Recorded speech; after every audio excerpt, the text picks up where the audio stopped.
From serving our country overseas to the Minnesota House of Representatives, our next guest continues to inspire as a motivational speaker and also an advocate of military veterans. Yeah, in the newly released updated edition of his book, Still Standing, readers follow a journey from certain death to a second chance at life. Some would say a second and a third and a fourth. Well, what was going on in the book? Joining us this morning is co-author John Kriesel. Good morning. Good morning. It's been 12 years since you were wounded and 8 years since your first edition of Still Standing came out. We'll show this in just a second. Why, number one, I guess, why tell your story in the first place? What makes you so special? There's many days that I looked at my life and was like, did this really happen to me? And I feel like, obviously, I wish it didn't happen, but I feel thankful for the lessons that I've learned having gone through it. And if I can inspire others by teaching them the lessons that I've learned, then that's my goal. Well, tell us what happened. Yeah, in a nutshell. Sure. I was wounded in a 200-pound improvised explosive device in 2006 in Iraq. I lost two of my best friends.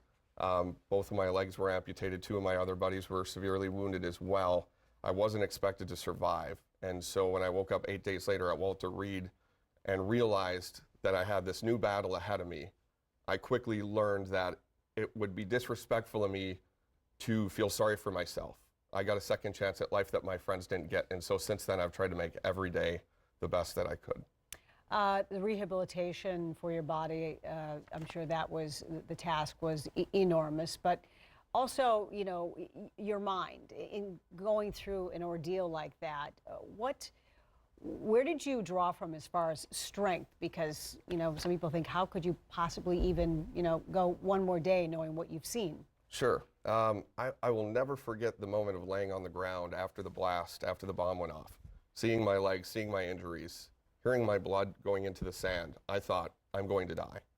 So when I woke up at Walter Reed after having been saved by my friends and by doctors, I was so thankful to be alive that I was like, anything from here forward is a bonus. And I worked my tail off to try and get back home to Minnesota. And in turn, you worked with author John Cosmo, right? Jim Cosmo. Jim Cosmo. Yep. And to tell the story, because ultimately you decided this needed to be shared, and it kind of moved you in the direction of motivational speaker, out of public service, and of getting out into the world and kind of proselytizing your event. Right. And when we decided to write the book, to answer your first question, was I didn't want to just tell what happened to me. We had to have a message. And what we decided was, it was not that this is going to happen to anybody else reading the book, because it's not. But we're all going to face adversity at some point in our lives. And it doesn't matter how big or how small that adversity we face is, it's the attitude that we bring to the table that will help us get through it. And that's really the theme of the book. Isn't a war story. It's a story of falling back in love with your life after an incident, after a tragedy, and realizing that we're all blessed. You were a member of the House of Representatives, so how long were you in that job, and what was that experience like for you? I served one term and then I decided to call it quits, didn't want to run for re-election. It was awesome. I think it made me a better person because I learned to look at the other side of the issue. Before that, it was only what was important to me, what I saw on the news, and I'd have my own thoughts. But when I was elected, I had to represent everybody, the ones who voted for me, the ones who voted for my opponent. And it really forced me to look at every issue from multiple angles. And I just think overall it gave me perspective. Do you think you'll ever run again? I don't know.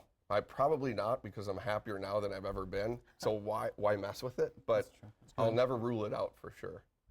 It's been 8 years since the book was originally published. What type of updating and revision did you do? Did you add on to your life? Did you go back and make any changes to how things were originally presented? We added a bunch of new pictures, and that I like pictures. Any book that I would write would have to have a bunch of pictures in it. We added my dad's perspective because it's first person present tense. When I'm in the coma, all of a sudden, then all of a sudden the voice, the narrator's voice is gone.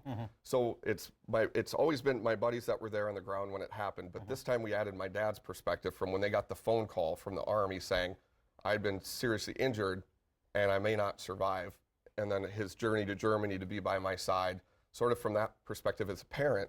And then we added, obviously, the past 8 years of my life to sum it up. When we first wrote it, I felt like I was on the top of the mountain, and I had figured life out, but I had a lot of growing to do in the past 8 years, and I feel like the new version reflects that.